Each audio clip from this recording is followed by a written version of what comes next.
TV9 Bharatvarsh पर इस वक्त मेरे साथ एक बेहद खास मेहमान है। मेरे साथ इस वक्त खालिद रशीद फिरंगी महली साहब हैं। आप all India Muslim personal law board के मेंबर हैं, इस्लामिक धर्मगुरु हैं।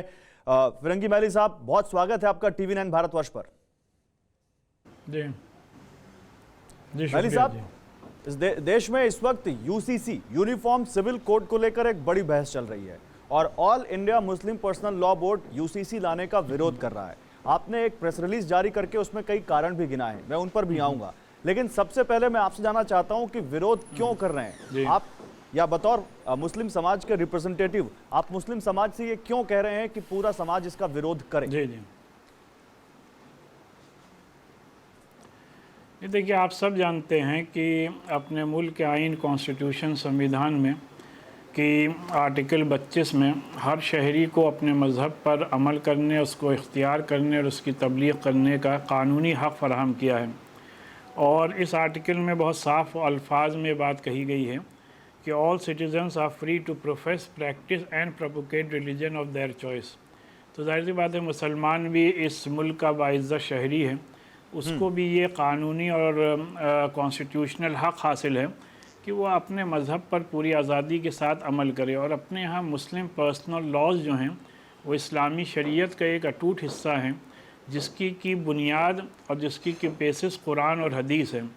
लिहाजा कोई भी मुसलमान, किसी भी मुसलमान के लिए ये पॉसिबल नहीं है कि उसको अपने कुरान और हदीस पर अमल करने से रोका जाए। ना कानून इसकी इजाज़त देता है और ज़ाहिर सी बात है ना मज़हब। तो हम लोगों की सिर्फ ये अपील है कि बरसों से जो एक तरीक़ा चला आ रहा है, तमाम कम्युनिटीज़ को जो आज़ादी चली आ रही, जो मजहबी आज़ादी दी गई है और इस रिलीजियस फ्रीडम को एक फंडामेंटल राइट कॉन्स्टिट्यूशन ही ने करार दिया है, वो किसी से भी न छीना जाए। और इस बात को भी सबको जहनों में रखना है कि मुस्लिम की पर्सनल लॉ सिर्फ मुसलमानों ही के नहीं हैं, बहुत सी कम्युनिटीज़ के हैं जो अपनी डे टू डे लाइफ में उस पर अमल करते हैं। और पिछले 70 सालों में इस पर जब अमल करने में मुल्क का कोई नुकसान या कोई ऐसा बड़ा मसला नहीं हुआ, तो अब जाहिर सी बात है इस को ख़त्म करके या यूनिफॉर्म सिविल कोड ला करके मुल्क का बाय एंड लार्ज कौन सा बड़ा फ़ायदा होने जा रहा है, जबकि लोगों के अंदर बेचैनी पैदा हो, लोग उससे नहीं, लेकिन महली साहब इसलिए हम आपने बड़ा अच्छा जिक्र किया। महली साहब, आपने कहा कि केवल मुस्लिमों के पर्सनल लॉ नहीं है, दूसरे धर्मों के भी पर्सनल लॉ हैं।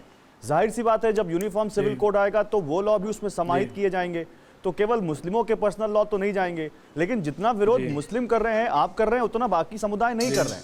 ऐसा क्या लगता है कि मुस्लिमों को सबसे ज्यादा नुकसान क्यों हो जाएगा? नहीं देखिए,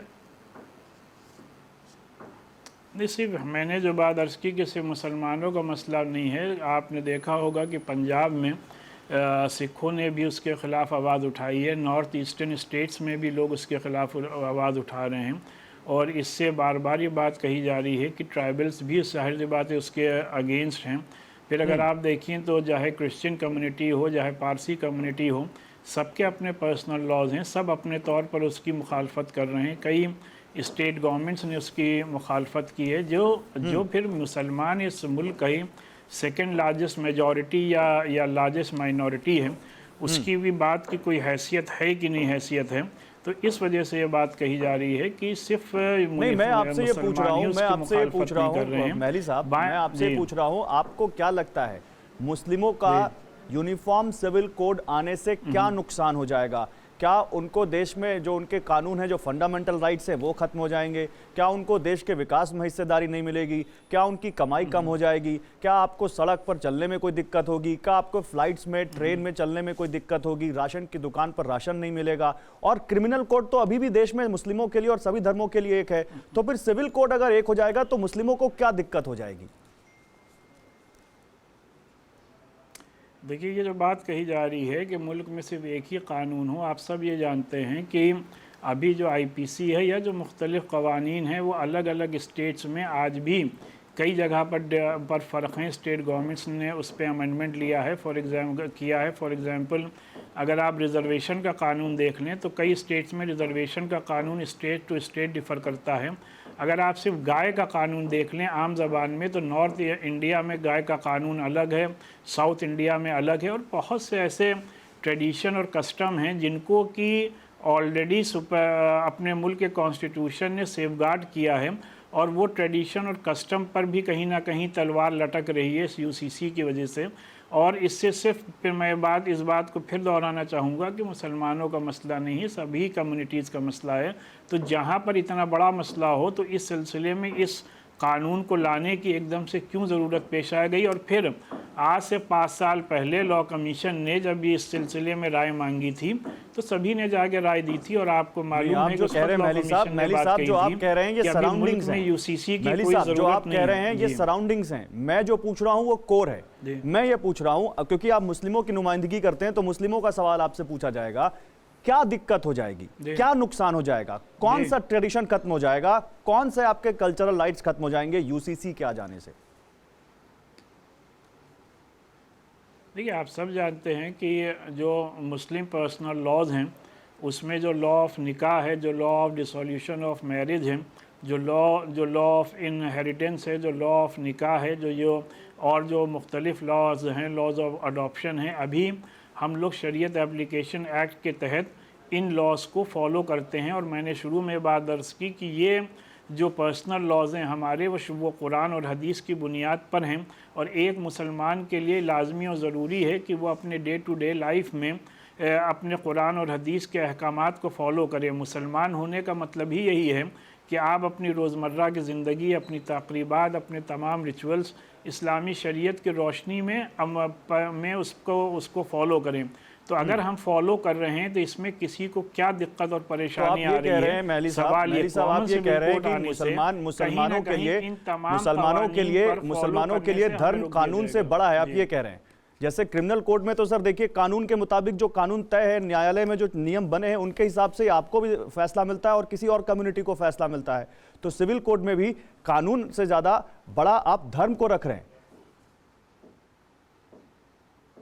देखिए, शुरू में मैंने ये बात दर्ज कर दी कि अपने मुल्क का कानून और अपने मुल्क का आइन और संविधान और कॉन्स्टिट्यूशन ही हमें और आपको इस बात की इजाज़त देता है कि हम अपने मज़हब पर अमल करें। तो वो मजहबी आज़ादी छीनने का भी किसी को इख्तियार नहीं होना चाहिए, क्योंकि ये मजहबी आज़ादी ना हमें किसी और ने दी है, ना आपने, ना हमने आपको दी है, बल्कि मुल्क के संविधान ने दी है। और मुल्क के संविधान को फॉलो करते ही हुए ये लाजमी और ज़रूरी है कि हम लोगों से या किसी भी कम्युनिटी से उसके मज़हब पर अमल करने से उसकी आज़ादी को ना छीना जाए। ठीक है फिरंगी वली साहब, आपने संविधान को कोट किया, आर्टिकल 44 को मैं कोट करना चाहता हूं। आर्टिकल 44 जो कोड है वो कहता है कि स्टेट यानी सरकार देश के सभी नागरिकों के लिए एक समान नागरिक संहिता को सुरक्षित रखने का प्रयास करेगा। यूसीसी के तहत शादी, ब्याह, तलाक, गोद लेने और उत्तराधिकार जैसे अधिकार सभी के लिए एक जैसे हो जाएंगे। ये एक चीज है। दूसरा, मैं सुप्रीम कोर्ट को भी कोट करना चाहता हूं। 1985 शाहबानो केस, उसमें सुप्रीम कोर्ट ने कहा आर्टिकल 44 डेड लेटर बनकर रह गया है, यानी जिसका मैंने जिक्र पहले किया। 1985 मैली साहब, सुश्री जॉर्डन डिएंगदे केस, यूसीसी की तत्काल आवश्यकता है, देश का सुप्रीम कोर्ट कहता है। सरला मुदगल जजमेंट 1995, विधायिका यूसीसी लागू करने के लिए कदम उठाई, देश का सुप्रीम कोर्ट कहता है। 2015 सुप्रीम कोर्ट पूछता है यूसीसी लागू क्यों नहीं किया जा सकता। तो क्या मुस्लिम पर्सनल लॉ बोर्ड या आप या मुस्लिम कम्युनिटी सुप्रीम कोर्ट के इन सवालों को बिल्कुल तवज्जो नहीं देते, या आप नहीं मानते कि सुप्रीम कोर्ट सही कह रहा है, या फिर संविधान का आर्टिकल 44?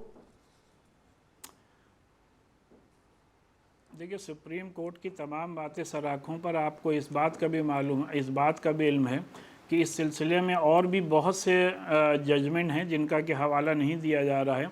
और आपको ये भी मालूम है कि आर्टिकल 44 के सिलसिले में कॉन्स्टिट्यूएंट असेंबली में BR अम्बेडकर साहब ने क्या कहा था और क्यों ये बात कही गई थी कि यूसीसी लाने से पहले जितनी भी उससे कंसर्न्ड लोग हैं, कंसर्न कम्युनिटीज़ हैं, उनकी राय लेना और उनकी राय के मुताबिक अमल करना ही लाजमी और ज़रूरी है। जब बात कही जाए तो अच्छी बात ये होती है कि पूरे डिटेल में बात आवाम के सामने रखी जाए। तो आप कह रहे हैं कि सुप्रीम कोर्ट जो कह रहा है वो हम मानते हैं, लेकिन उसके अलावा भी बहुत कुछ कहा है। कुछ बता सकते हैं सुप्रीम कोर्ट ने यूसीसी के खिलाफ क्या कहा है?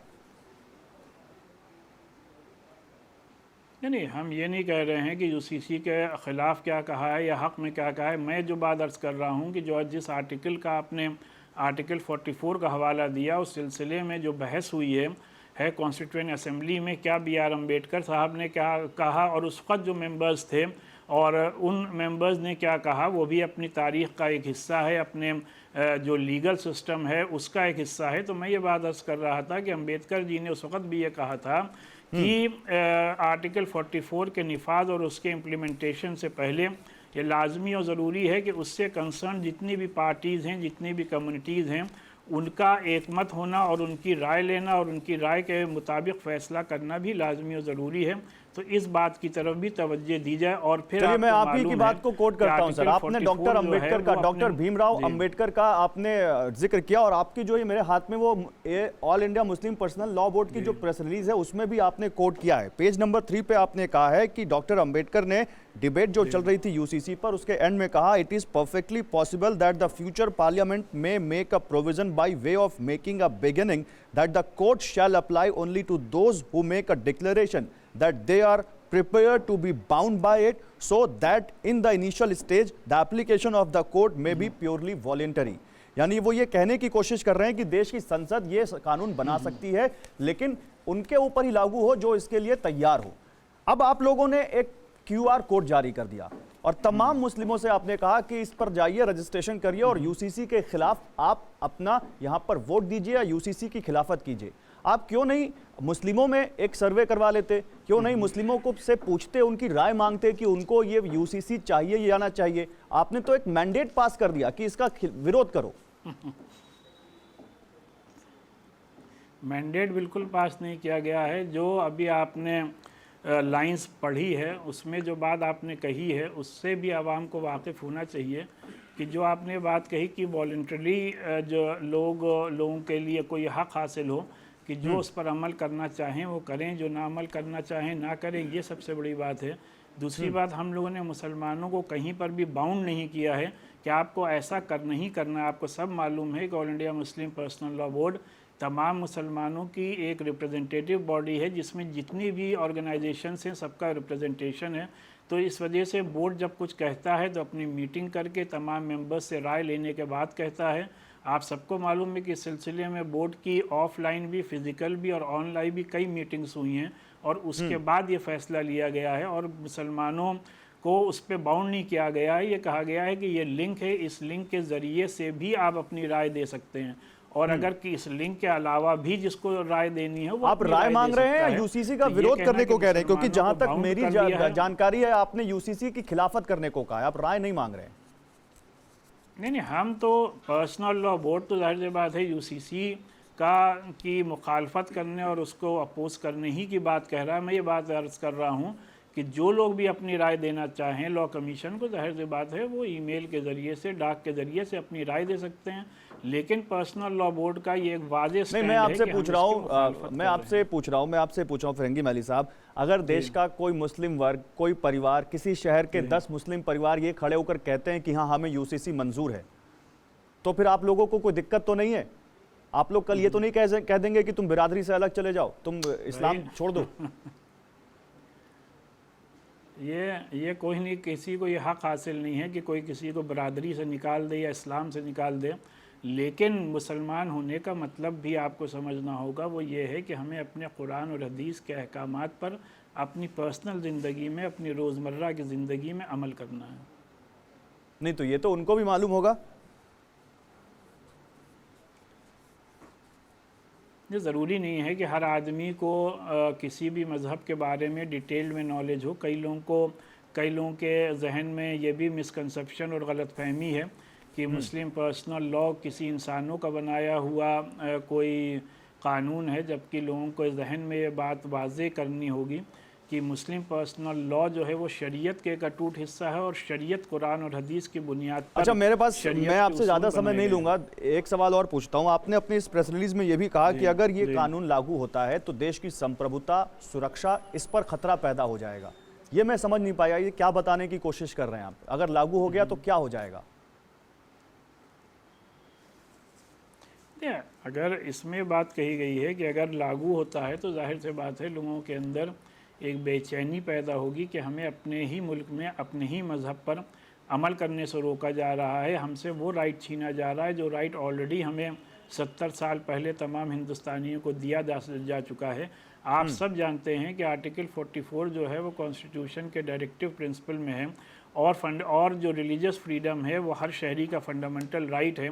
तो ये भी एक बड़ी लीगल बहस है कि डायरेक्टिव प्रिंसिपल को के ज़रिए से फंडामेंटल राइट्स को ख़त्म किया जा सकता है कि नहीं किया जा सकता है। ये भी आपके डिबेट का एक सब्जेक्ट होना चाहिए। ठीक है फिरंगी मैली साहब, बहुत शुक्रिया आपका अपना कीमती वक्त हमें देने के लिए। तो खालिद रशीद फिरंगी मैली साहब, all India Muslim personal law board के मेंबर, यूसीसी से जुड़े सवालों के जवाब देते हुए।